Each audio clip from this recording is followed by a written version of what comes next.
What's up tout le monde, j'espère que vous allez bien. On est ensemble aujourd'hui pour débriefer le test de la Puma MB03.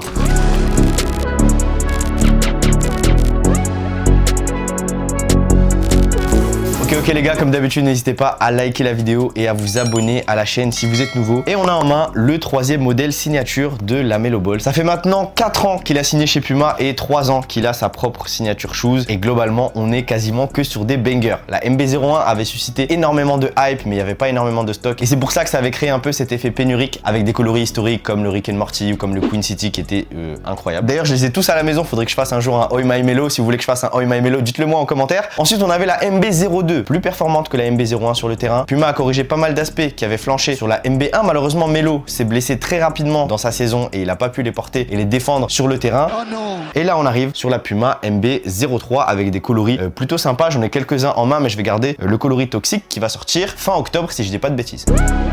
Avant de passer au test, je vais demander l'avis à Ryan. Qu'est-ce que tu penses de cette Puma MB03 et de ce coloris toxique? C'est un coloris que je trouve beau. Ouais. Mais à voir porté avec des vêtements. Genre, je sais pas si tu vois ce que je veux dire. Ouais, non, de fou. En vrai, Melo, c'est des coloris un peu psychédéliques, c'est des coloris un peu disruptifs, c'est des coloris qui sont rarement unis. Donc en fait, vous allez avoir plein de couleurs sur le produit. C'est soit on aime, soit on n'aime pas. Ça va plaire principalement à une audience entre 13 et 22-23 ans parce que c'est des coloris, encore une fois, qui sont au goût du jour. Personnellement, moi, je vais kiffer ce coloris toxique. Maintenant, on va avoir du vert, du rose et du violet et au final, ça peut pas matcher avec tous les maillots de club et tous les coloris que vous avez envie d'avoir. Et même porter, je pense, parce qu'en fait, aux States, ils ont un peu cette DA de porter les paires en lifestyle. Et là, je pense que impossible de la porter en lifestyle. Alors là c'est très dur de la porter en lifestyle. Mais bon, c'est ce que Melo a envie de partager, ce que les designers ont envie de partager. Et surtout, ça marche parce que les gens achètent les produits, tu vois. Si je reviens au design de cette MB03, elle me fait clairement penser à la MB01, tout simplement. Voilà. J'ai l'impression que c'est plus ou moins le même design. Ryan, t'as vu, c'est à peu près la même shape, non? Surtout sur un coloris violet, on dirait que c'est exactement le même produit. C'est ça, mais j'ai l'impression qu'en fait, c'est une évolution Pokémon qu'on est en train de voir.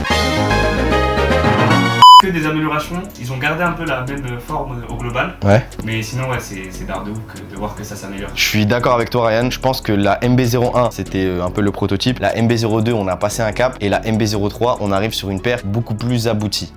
Maintenant, qu'est-ce que ça donne sur le terrain? Je vous propose qu'on s'en parle, mais juste avant, j'ai une exclue, gros. Je vais te montrer un truc, tu vas choquer. Ça, frérot, c'est la MB01 Golden Child qui va sortir en novembre. Merci à Puma qui m'a envoyé cette passe décisive de qualité. J'ai envie de l'encadrer carrément. Genre, je vais pas la porter. C'est une pépite, frère. Et ça, c'est cool de pouvoir ressortir des MB01 au fur et à mesure. Maintenant, on veut juste que ce soit pas à 180 €. 150, c'est parfait. Non, entre 130 et 150, c'est cool. Revenons à cette MB03 et je vous propose maintenant qu'on se parle de l'accroche au sol et du grip qu'elle propose sur le terrain. Et j'ai envie de vous dire, c'est ok, voire ok plus. Parce que c'est pas une paire qui va être exceptionnelle. Je teste énormément de produits et c'est pas le meilleur produit. C'est pas le plus nul non plus. Je dirais qu'il est dans la moyenne. Alors c'est très difficile de pouvoir vous donner une note sur l'accroche parce que ça dépend d'énormément de sujets. Je dirais que ça accroche plutôt bien sur les sols propres et ça accroche moins bien sur les sols poussiéreux. Il va falloir passer votre main pour que ça reparte et surtout il va falloir nettoyer la semelle de temps en temps pour que la poussière ne reste pas entre les motifs en caoutchouc. Ça c'est important. Faut prendre soin de vos paires aussi si vous voulez les garder pendant une saison. Mais je dirais que la traction c'est quoi? C'est un 7 sur 10. Je pense que 7 sur 10 c'est une bonne note. C'est ok. Quand t'as un 7 sur 10 à l'école t'es content mais tu vois t'as pas un 8, 9 sur 10, c'est pas rédhibitoire les gars. Je pense que si vous kiffez la paire, elle va accrocher de façon ok, mais si vous voulez vraiment le meilleur grip, ce sera pas la paire sur laquelle vous devrez aller.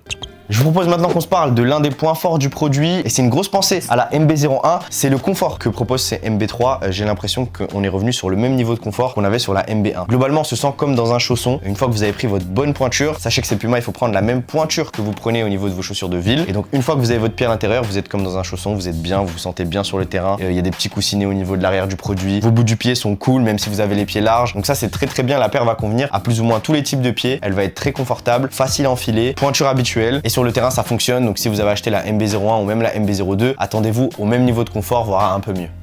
Je vous propose maintenant qu'on se parle du maintien, du support, de la sécurité qu'on peut avoir une fois qu'on a son pied à l'intérieur. Encore une fois, je dirais pas qu'on est au niveau de ce qu'il y avait sur la MB02, puisque sur la MB02, on avait un super gros support au talon qu'on va retrouver sur cette MB03, mais pas fabriqué de la même façon. Maintenant, c'est pas forcément la paire dans laquelle vous allez être le plus verrouillé, surtout au niveau de la malléole et au niveau du tendon d'Achille. Vous avez votre pied à l'intérieur du produit, vous faites des mouvements très brusques sur la partie extérieure, vous allez voir ces petits renforts qui vont venir remonter sur cette partie-là. Sur des joueurs lourds comme moins lourds, la paire fonctionne plutôt bien. Maintenant, c'est pas une forteresse, ça veut dire que si vous serrez pas énormément vos lacets, vous allez être plutôt confortable, mais vous n'allez pas ressentir un maintien d'exception. Le support au talon, au niveau de l'ajout en plastique, on n'a pas la même réassurance que sur la MB02. Maintenant, quand je passe mon pouce sur l'arrière de la chaussure, c'est ultra solide.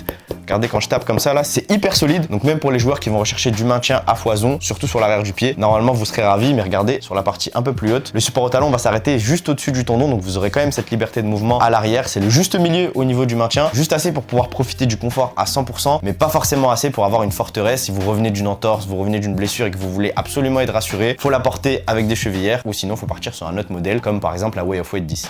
Je vous propose maintenant qu'on se parle de l'amorti de cette Puma MB03 et globalement on n'a pas de gros changements par rapport à la Puma MB01 et MB02. C'est la mousse nitro qui va être apposée au niveau de l'arrière et de l'avant de la chaussure, beaucoup plus rembourré à l'arrière qu'à l'avant. C'est un amorti qui va apporter le juste milieu entre la compression et le retour d'énergie. Voilà, l'amorti nitro, pour ceux qui la connaissent pas, c'est une mousse qui va apporter de la compression et du retour d'énergie, mais c'est vraiment le juste milieu. Elle va pas être molle et elle va pas être hyper rigide et donc du coup vous allez avoir des performances au milieu, c'est-à-dire que vous n'allez pas avoir un retour d'énergie de zinzin et vous n'allez pas avoir une mollesse de fou. Attendez-vous à un amorti plutôt classique, un amorti lambda, mais ça fait le taf pour les joueurs qui ont juste besoin d'être en sécurité et confort dans leurs chaussures. Toujours au niveau de l'amorti, j'en avais parlé dans le petit vlog qu'on avait fait avec Ryan, j'ai l'impression que, et c'est peut-être la première fois que je le ressens dans une MB, c'est qu'elle a mis un peu de temps à se faire, parce que rappelle-toi sur le premier pick-up game, je sentais que la paire elle était un peu dure, j'avais des petites douleurs au niveau du pied et c'est juste après que j'ai senti que ça allait beaucoup mieux. Je sais pas si t'as vu, même je mettais plus de panier, j'étais plus chaud juste après. La paire me gênait sur la première utilisation et ça c'est un peu différent de ce qu'on avait sur la MB01. Rappelez-vous, sur la MB01 on mettait le pied à l'intérieur, c'était parti directement, et là j'ai l'impression que la paire va mettre un petit peu de temps à se faire, tout simplement parce que les matériaux du produit ont besoin de se casser, ont besoin de se faire au pied, et donc vous n'allez pas ressentir les bienfaits de cette MB03 dès la première utilisation. C'est un point qui peut être négatif, mais globalement si vous la portez sur une saison, c'est même plus un débat.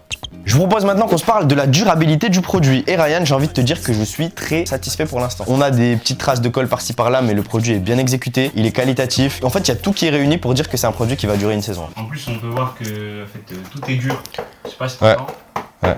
J'ai l'impression de taper dans le mur alors que je tape dans la tête. C'est fou. C'est cool parce que pour moi, quand on a une paire, et on se parlera du prix tout à l'heure, quand on a une paire qui est aussi stylée que ça, il va falloir qu'elle soit bien exécutée pour qu'elle puisse durer dans le temps. Et je trouve que Puma a fait des efforts pour pouvoir proposer un produit qui est qualitatif, et ça c'est cool parce que si vous achetez le produit, vous allez aussi attendre qu'il puisse tenir au minimum une saison, qu'il soit bien. Quand on regarde la durabilité des motifs extérieurs, ils sont plutôt solides. Donc je la recommanderais aussi pour les gars qui veulent jouer en playground, mais je pense que ça durera facilement une saison, sauf pour les joueurs qui vont éclater leur paire directement, mais en vrai, je pense qu'elle va tenir plutôt longtemps. Je vous propose maintenant qu'on se parle du prix, et il y aura des petites différenciations entre les différents coloris. Ça j'avoue, ça me fout un peu le seum. Parce qu'en vrai, on va avoir des coloris qui vont être proposés à 130, des coloris à 150 et des coloris à 170 en fonction du différent traitement qui a été apposé sur le produit. L'année dernière, pour le Melo Faster Tour, on avait le coloris de MB02 BU qui était proposé à 170 ou 175 €, alors que la paire était proposée entre 130 et 150 sur des traitements particuliers comme le slime notamment, parce qu'on a une special box, parce que c'est un coloris particulier, et la paire était sold out. Donc en vrai, les consommateurs se sont jetés dessus, mais globalement 170 ça reste quand même hyper élevé pour une chaussure de basket, sachant que c'est la troisième chaussure signature de Melo, malgré le fait que le design est hyper qualitatif, que le joueur,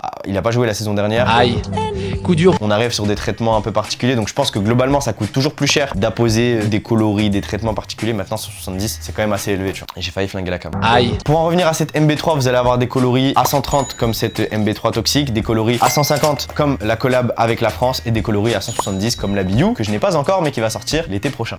Je vous fais un verdict rapide, point fort, point faible. Qu'est-ce que je pense réellement de cette MB03? Globalement, je pense que c'est une paire qui est polyvalente, une paire à tout faire, une paire 7,5, 8 sur 10. Je dirais que c'est une paire 8 sur 10, c'est un 16 sur 20. Vous allez avoir ce que vous voulez en termes d'amorti, d'accroche et de confort pour un basketteur lambda ou même un basketteur en centre de formation ou basketteur pro. Vous allez être plutôt satisfait avec cette Puma MB03. C'est pas forcément le modèle qui performe le plus sur le terrain. Si je devais donner le modèle Puma qui performe le plus, à mon sens, c'est la Puma All Pro Nitro, pour être tout à fait honnête. Maintenant, vous allez avoir un design qui va être qualitatif, des coloris de zinzin qui vont sortir tous les mois. Je pense que vous allez kiffer tous les coloris psychédéliques qui vont sortir sur cette MB03. Pour moi, les bémols du produit, ça va être l'accroche au sol quand le sol va être très poussiéreux. Ça, c'est un aspect qui va être hyper difficile à gommer sur plein de chaussures de basket, mais particulièrement sur cette MB03. Et le deuxième point amélioré, à mon sens, c'est les différents traitements et les différents prix. Je trouve ça un peu chaud d'aller proposer une paire à 170 et une paire à 130 alors qu'il y a juste le coloris et le traitement qui va changer. J'imagine qu'on aurait dû faire un 130-150, mais j'imaginais pas au-delà. Dernier point positif aussi avant de clôturer, c'est la qualité globale et l'exécution du produit. Je trouve qu'on est sur un produit très qualitatif. Je trouve que les designers et les équipes Puma ont d'être ça. Soit ça plaît pas, mais ce qu'on peut pas leur enlever, c'est qu'il y a eu un travail monumental sur le design pour aller proposer quelque chose de différent. Certains diront, on a déjà vu ça chez Kyrie, certains diront, on a déjà vu ça chez d'autres modèles, mais j'ai l'impression que Melo, ses équipes de designers et les équipes Puma Basketball essayent de frayer un chemin qui va être assez singulier à Melo, et en fait, j'arrive pas à le comparer à d'autres athlètes. Je sais pas ce que t'en penses, Ryan, mais en fait, là, Melo propose des produits hyper uniques, hyper singuliers, et en fait, ça suit le chemin chemin de Melo. Ça suit pas le chemin de PG, de KD, de Kyrie, tu vois. Même si au début, on avait quand même l'impression que les coloris ressemblaient un peu. Mais tu vois, Rick and Morty, c'est Melo. Queen City, c'est Melo. Tu vois ce que je veux dire? En fait, ils sont en train de tracer le chemin de Melo. Melo, il a un univers qui est sien et les designers, ils arrivent à rentrer dans son univers et à aller proposer un produit qui correspond 100% à lui. C'est-à-dire que là, si on voit ça, tu demandes à un fan de NBA à qui cette paire pourrait convenir, il y a 3 chances sur 4 qui te disent la Melo Ball en fait. Il est un peu seul dans ce délire un peu psychédélique, coloré. Il va au match avec un manteau rouge, une Ferrari rouge, un manteau bleu, une Ferrari bleue, un manteau violet, une Rolls Royce violette. Genre, il est vraiment dans un délire où il va accorder les voitures à ses habits. Enfin voilà, il est dans un truc un peu particulier. De toute façon, les fans de la Melo, vous connaissez déjà. Si on fait un comparatif à Nike, l'objectif c'est pas forcément de tirer sur Nike, mais quand tu vois la D-Book 1, quand tu vois la Ja1, c'est des paires qui sont cool. Mais les gens dans les commentaires disent, ça ressemble à une Air Force, ça ressemble à, tu vois, ils disent que ça ressemble à grave à des produits. Alors que Melo, tu peux pas vraiment l'associer. Alors que Melo, ouais, tu l'associes pas. Frère, il est arrivé avec son premier produit, il y avait 3X sur la partie arrière du pied. Genre, qui met 3X à l'arrière, tu vois? Ce coloris, la première fois que je l'ai vu, je me rappelle, j'ai un souvenir, je me dis, mais what the fuck? C'est quoi ce banger légendaire? Et la première fois que je l'ai vu, je l'avais pas vu en paire, je l'avais vu en, comment ça s'appelle? En dessin? En dessin. Ouais, incroyable, ouais. Incroyable. Ouais, je me rappelle. Je me dis, mais c'est quoi ça? Ouais, de fou. Il était vraiment cool. En tout cas, pour en revenir à ce 3e modèle signature de Melo, je pense qu'il est réussi. Il performe bien sur le terrain. Il est pas exceptionnel, mais il va bien marcher. Et d'un point de vue design, on va dire qu'on en est plutôt satisfait. Encore une fois, avec Ryan, on a pu se déplacer à Charlotte pour faire signer une paire de Puma MB03 à la France. On a pu le rencontrer. Et en fait, je sais pas pourquoi, mais le fait de rencontrer l'athlète, ça donne une envergure différente aussi à comment on perçoit le produit, tu vois. Genre, le gars, il est cool, il est chill. T'as l'impression de comprendre encore mieux son univers. Et il y a grave des paradoxes entre lui, comment il se comporte, ses tatouages, sa personnalité, ce qu'il fait sur le terrain. En fait, c'est tellement différent des autres que quand tu regroupes tout, bah en fait, ça crée un individu unique en fait. T'as l'impression qu'on peut créer une série sur lui normal. De fou, genre ouais non, c'est assez particulier et en vrai force au designer qui ont réussi à amener son côté créatif dans la chaussure. Je trouve que l'univers Rick et Morty, ça lui va trop bien. Ouais, de fou. La collab, elle est dark. J'espère qu'ils vont en faire une cette année. Je sais pas s'ils vont en faire une cette année. Bon les gars, j'espère que vous avez kiffé le test. N'hésitez pas à liker la vidéo et à vous abonner à la chaîne si vous êtes nouveau. Si vous êtes resté là, c'est que vous êtes bons les gars. Si vous êtes resté jusqu'au bout de la vidéo, ça fait plaisir. On est ensemble. Je vous mets le lien dans la description pour ceux qui souhaitent acheter le produit comme d'habitude. Et on se dit à très vite pour de prochaines vidéos. Prenez soin de vous. Bang.